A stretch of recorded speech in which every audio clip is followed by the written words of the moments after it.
Galnet News Digest, 18th of March 3311. We read the news so you don't have to. In this week's news, colonisation is back, and some important new fixes are on the way.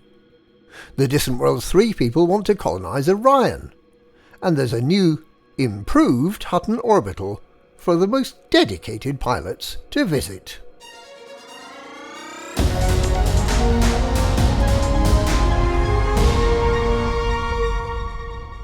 On Friday last week, Brewer Corporation threw the big red switch to turn colonisation back on.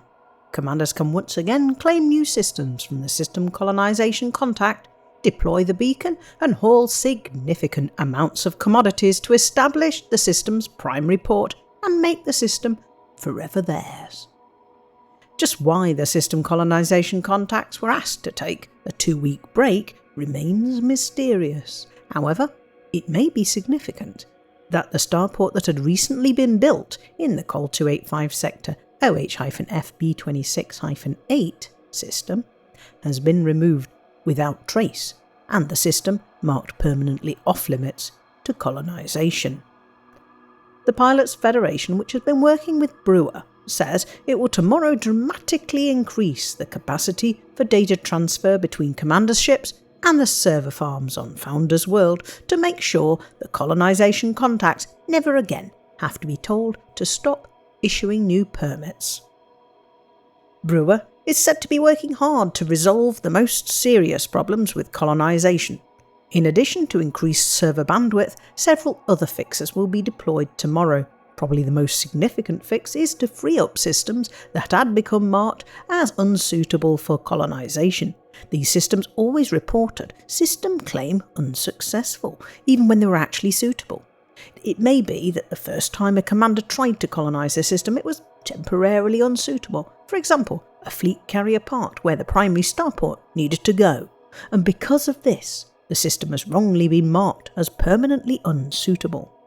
All of these blocked systems will now be marked as candidates for colonisation when the blocker is removed. This means that a significant number of systems in the bubble will once again become available for colonisation from tomorrow. Another useful deadline is the 26th of March. Systems claimed in the first day land rush will become available for someone else to colonise on that day if the system architect has failed to complete their primary starport.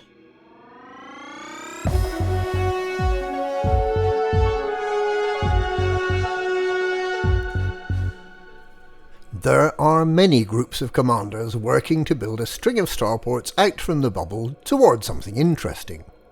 The Anti-Xeno Initiative has colonised the Pleiades Nebula and may well continue towards the Witch Head.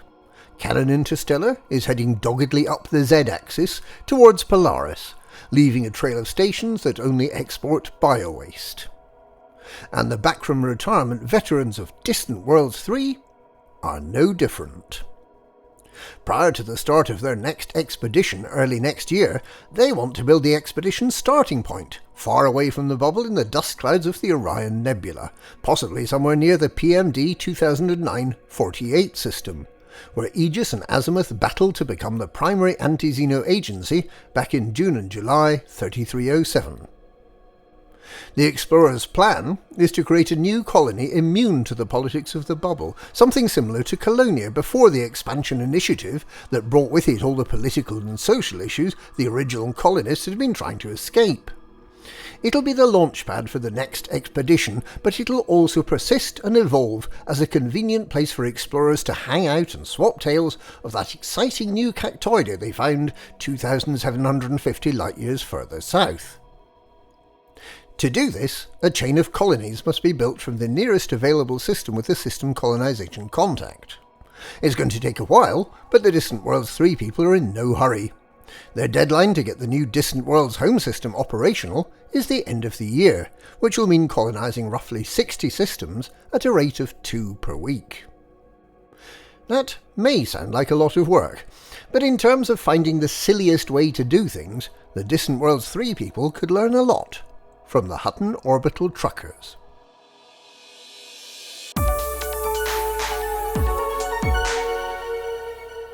The Hutton truckers and never happy unless there's something impractical and inefficient to do.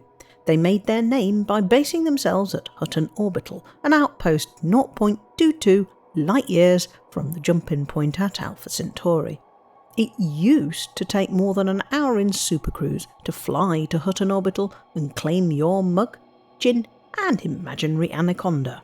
But with the advent of supercruise overcharge, the journey time has decreased dramatically, with the Cobra Mark V, fitted with extra fuel tanks, able to make the journey in just 17 minutes. This made the truckers, who presumably liked the solitude, rather sad, and so they set about trying to find somewhere even less practical for their new base. And they have found it.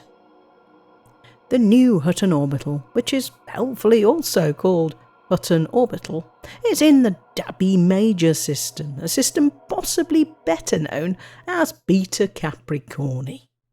It's an interesting system, with the famous yellow-orange giant and blue-white stars, and then an awful lot of empty space, until you get to a pair of dull brown dwarfs and a family of small planets orbiting them. This is where the Hutton truckers have placed their new Hutton Orbital, more than twice the supercruise distance of the original Hutton Orbital at 0.51 light-years. This is probably too far to use supercruise overcharge the whole way in any ship, but if you want to visit, Apex taxis can allegedly get you there in around 2.5 hours.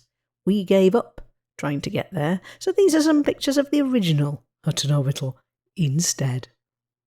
If you fancy the most boring ride of your life, Hutton has you covered. And that's this week's Galnet News. Galnet News, we read the news so you don't have to.